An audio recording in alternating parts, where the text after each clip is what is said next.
ஆம்புலன்ஸில் பறக்கும் கஞ்சா இப்படியெல்லாம் கூட நடக்குதா? யார் தட்டி கேட்பது?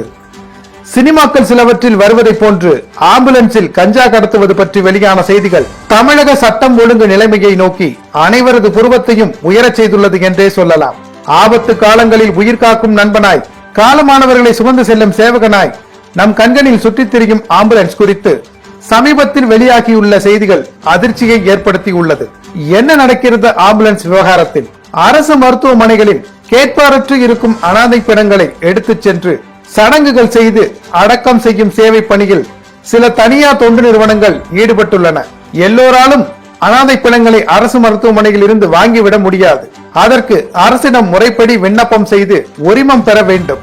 அப்படி உரிமம் பெற்று சென்னையில் 3க்கும் மேற்பட்ட தனியார் தொண்டு நிறுவனங்கள் இந்நடவடிக்கைகளில் ஈடுபட்டு வருகின்றன. இதற்காக இந்நிறுவனங்கள் சொந்தமாக அமரர் ஊர்திகள் வைத்துள்ளன. இவற்றில் சென்னையில் 3 ஆண்டுகளாக ஒரு தொண்டு நிறுவனத்திற்கு மட்டும் அரசு மருத்துவமனைகளில் இருந்து அனாதை பிணங்கள் தரப்படுவதாக கூறப்படுகிறது. அந்த குறிப்பிட்ட நிறுவனத்திற்கும் அரசு மருத்துவமனை ஊழியர்களுக்கும் இடையிலான பண பரிமாற்றம் தான் அதற்கு காரணம் என்றும் கூறப்படுகிறது. சென்னையில் இருந்து அந்த குறிப்பிட்ட தொண்டு நிறுவனத்தினர் தங்கள் அமரர் ஊர்திகளில் நெல்லை, தூத்துக்குடி என வெளி மாவட்டங்களுக்கு அனாதை பிணங்களை எடுத்துச் செல்கின்றனர். அந்த ஊரை நெருங்கிய பின் ஓட்டுநரை ஓய்வெடுக்க அனுப்பிவிடுவர். பின் சென்னை திரும்பும் வரை அந்த வாகனத்தை தொண்டு நிறுவன உரிமையாளருக்கு நெருக்கமானவர்கள் தான் ஓட்டுவர். சென்னை திரும்பிய பின் ஓட்டுநருக்கு 10,000 ரூபாய் வரை பணம் பெறப்படுவதும் உண்டு. எதற்காக இவ்வளவு பணம்? இடையில் என்ன நடந்தது என்பதெல்லாம் அந்த ஓட்டுநருக்கே தெரிவதில்லை.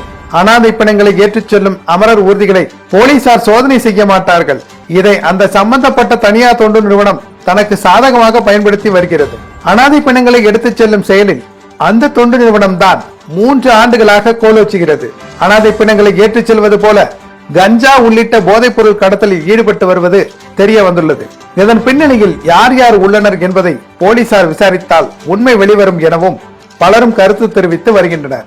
போதைப் பொருள் கடத்தல் வழக்கில் தேடப்படும் முக்கிய நபராக முன்னாள் திமுக நிர்வாகி ஜாபர் சாதிக் இதுவரை தலைமறைவாக உள்ள சூழலில் இது போன்ற ஒரு அதிர்ச்சிகரமான தகவல் வெளியாகி பரபரப்பான பேசுபொருளாகி உள்ளது.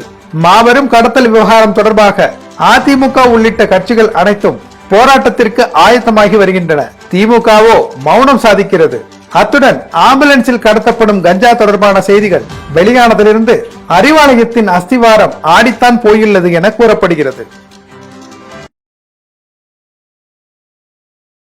10ஆம் வகுப்பு படித்தவரா நீங்களும் மத்திய அரசு பணியில் சேரலாம். SSC நடத்தும் MTS தேர்வில் பங்கேற்று வெற்றி வாகை சூடுங்கள். சன் IAS அகாடமி நடத்தும் SSC MTS தேர்வுக்கான பயிற்சியில் இன்றே இணைந்து பயிற்சி பெறுவீர், வெற்றி பெறுவீர். தொடர்புக்கு 9952920001 7397355517.